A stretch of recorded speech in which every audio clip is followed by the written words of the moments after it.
예방 교육에 관련돼서 교육 내용에 대해서 전체적으로 설명을 드릴 예정인데요. 보이스피싱 같은 경우에는 지금 전화나 문자 이런 것들을 많이 받아보셨을 겁니다. 사실 그 무슨 저축은행이다, 그래서 피싱, 대출 해주겠다 이런 식으로 상당히 교묘하게 수법이 진행하고 있는 상황입니다. 보이스피싱 같은 경우에는 지금 2006년도부터 국세청을 사칭해서 상속금을 돌려주겠다 이런 수법으로 올해 15년까지 계속 이어지고 있는 상황입니다. 그래서 아직까지도 이러한 수법이 근절되지 않고 오히려 지능적이고 사실적인 수법으로 계속 보도화되고 있는 상황이기 때문에 여기 계신 분들도 그 상황의 위험에 상당히 노출될 수밖에 없는 상황입니다. 그래서 이렇게 보이스피싱에 대한 범죄가 계속 진하고 있기 때문에 오늘은 그러한 부분들을 어떻게 예방할지, 어떻게 하면 예방할 수 있는지 그거에 대해서 간략히 설명드리도록 하겠습니다.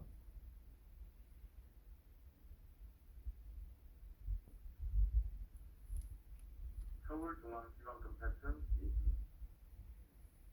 네, 먼저 요 보이스피싱 사례에 대해서 검거 영상에 대해서 잠깐 설명 보시고 설명드리도록 하겠습니다. 서울중앙지방검찰청 이승현 수사관이 여기에다가요 범죄자 접선에서 대포 통장으로 사용돼서 조사하고 연락드렸습니다.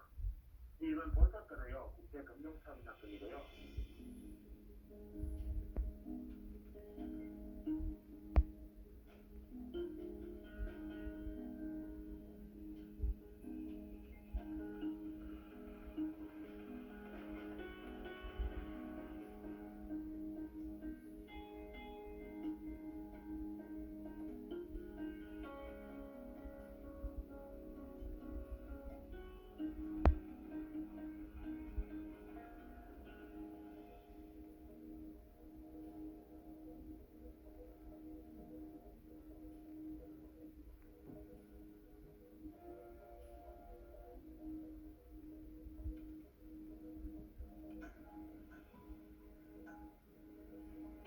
내용을 보시면은 이제 지점장이 시간을 끌면서 인수책하고 대화를 계속 시도하고, 그다음에 은행원이 이제 그 연락 입금자하고 계속 연락을 시도하고, 그래서 전화를 받지 않는 피해자가 있는 사이에 이제 그 승객이 기다려서 오지 않기 때문에 그거 관련돼서 계속 지체하면서 지연하면서 이제 인수를 좀 지연하고 있는 상황입니다.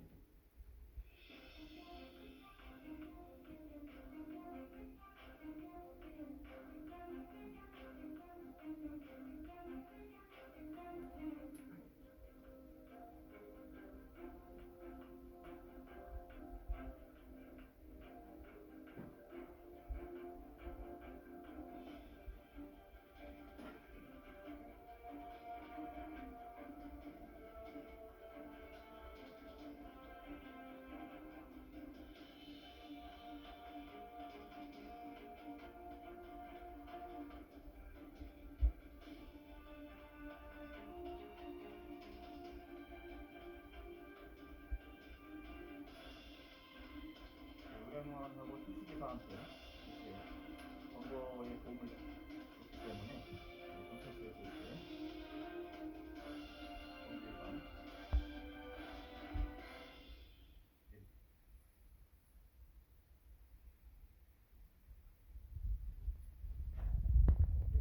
검거 영상을 보셨고요. 지금 이제 보이스피싱에 대한 개념이 어떤 내용인지 잠깐 살펴보도록 하겠습니다. 이제 보이스피싱은 말 그대로 그 음성이라고 해서 음성하고 그다음에 개인정보, 그다음에 우리 낚시하는 고기를 낚는다, 이렇게 피싱이라는 이렇게 합성어로 세 개로 이렇게 연결되어 있어서 보이스를 통해서 피싱을 한다, 낚는다 이런 식으로, 그래서 교묘하게 전화를 통해서 속임수나 타인의 재산을 가로챈다라는 어떤 금융사기의 범죄의 일환입니다. 네, 이거는 사실 구글이라고 해서 바이두라는 사이트, 인터넷 사이트에서 거의 개인정보가 상당히 많이 검색이 될 겁니다. 그래서 상당히 정보들이 노출이 되는 상황이 심각하기 때문에 이러한 정보들이 뭐 사이트만 접속하면 개인정보가 상당히 많이 노출이 되고 있는 상황입니다.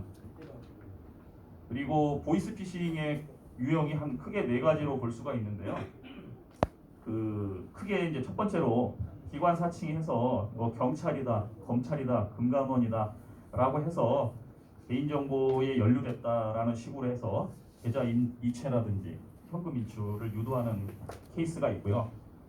두 번째로는 이제 대출 사기, 뭐 캐피탈이다, 저축은행이다라고 해서 금융기관을 사칭해서 이제 뭐 금리가 상당히 낮은 수준의 대출을 해주겠다라는 명목으로 먼저 입금을 요구하는 형태로 접근을 하는 케이스가 있고요. 그다음에 세 번째로는 이제 현금 인출, 이제 개별 개인 통장이죠. 통장을 이렇게 잠깐 빌려 쓰고 주겠다라고 해서 통장을 계좌번호를 요구하는 형태의 접근을 하고 있는 형태가 있고요. 그래서 입금된 돈을 인출해 오라고 하는 지시 형태로 해서 유형이 있습니다. 세 번째가 있고요. 그다음에 네 번째로는 이제 자녀가 납치됐다, 뭐 사고가 당했다, 뭐 이런 형태로 해서 합의금을 먼저 보내라라는 형태의 네 가지 케이스가 있기 때문에 이런 케이스에 대해서 먼저 좀 설명을 드리고요.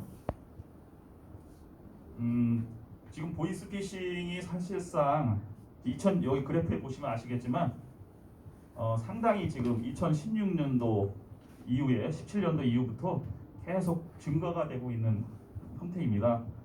그래서 18년도 상반기가 보시면은 거의 16,338건이 발생이 됐고 피해액이 한 1,796억 원 정도가 발생이 될 정도로 피해액이 상당히 증가가 되고 있는 상황입니다. 그래서 증가 원인을 좀 분석을 해보면 사실상 보이스피싱이 나날이 진화하고 있는 상황이기 때문에 그 예방을 하더라도 현재 관심이나 체감이 이렇게 되지 않기 때문에 범죄 수법이 상당히 인식하지 못하는 경향이 있고, 그 다음에 나와는 뭐 상관없는 얘기다, 나는 절대 당하지 않는다, 이런 식의 생각을 하고 계시리라고 생각하지만 그런 생각을 뛰어넘어서 보이스피싱의 정보가 좀 어두운 분들을 대상으로 해서 계속 시도가 되고 있는 상황입니다. 그렇기 때문에 누구든 이렇게 보이스피싱이라든지 스미싱에 자유로울 수가 없는 상황입니다.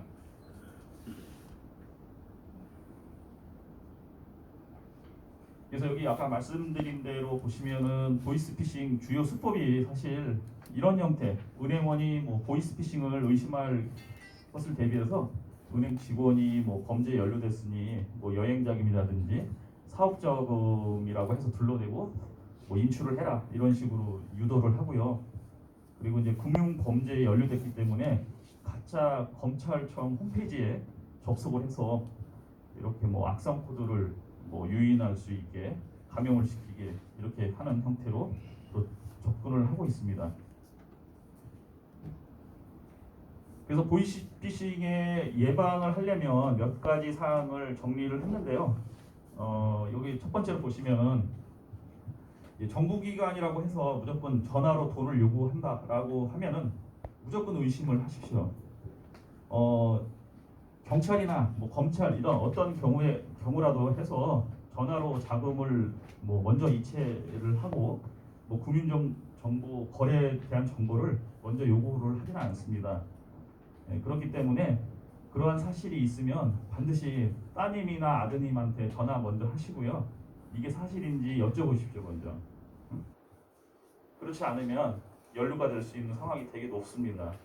그리고 저기 하시면 112에 전화하셔도 됩니다. 그리고 두 번째로는 전화, 문자로 대출 문자가 많이 날라올 겁니다. 거기에 대해서 이렇게 일일이 대꾸를 해준다든지 대화를 하고 통화를 하다 보면 자기도 모르게 거기에 빠져들 수가 있습니다. 그래서 자기가 그런 내용에 대한 걸 정보를 계속 통화를 시도하면 그냥 바쁘다고 하고 끊으십시오. 먼저 끊으시면 뭐 두 번, 세 번 전화가 올 케이스가 없습니다. 거의가. 근데 이제 자꾸 대화를 하다 보니까 거기에 자기도 모르게 빠져드는 형태로 접근이 되다 보니까 자기도 거기에 연루가 됐는지 뭐 범죄 이렇게 보이스피싱이 연루가 됐는지 이런 것들을 판단하기가 되게 어려운 부분이 있기 때문에 무조건 전화가 온다, 그런 형태의 전화가 온다 그러면 무조건 대응하지 말고 전화를 끊으시는 게 좋을 것 같습니다. 그리고 저금리 대출 해준다, 뭐 싸게 대출을 해주겠다라고 해서 유도한다라고 하면은 그 부분도 의심하시고 바로 끊으십시오. 끊지 않고 계속 듣고 계시다 보면 자기도 모르게 거기에 현혹돼서 빠져들 수밖에 없기 때문에 그러한 요구를 받는다고 하시면 절대 응하지 않도록 해주시고요. 그리고 이제 다섯 번째로 납치나 협박 이런 전화를 받아서 뭐 누가 다쳤다, 뭐 자식이 아들이 따님이 다쳤다라고 해서 막 그런 식으로 전화가 오기 때문에 그런 전화를 받으셨으면 일단 끊으십시오. 끊고 아드님이나 따님한테 전화하셔서 먼저 1차적으로 자녀 안부를 확인하시는 게 중요합니다. 그 내용을 듣다 보면 자기도 모르게 먼저 뭐 병원 치료비를 보내라 이런 식으로 계좌를 막 불러주고 입금을 하라는 식으로 요구하기 때문에 입금하기 전에 반드시 따님이나 아드님한테 먼저 전화하시고 통화하시고 난 다음에 판단하셔도 됩니다.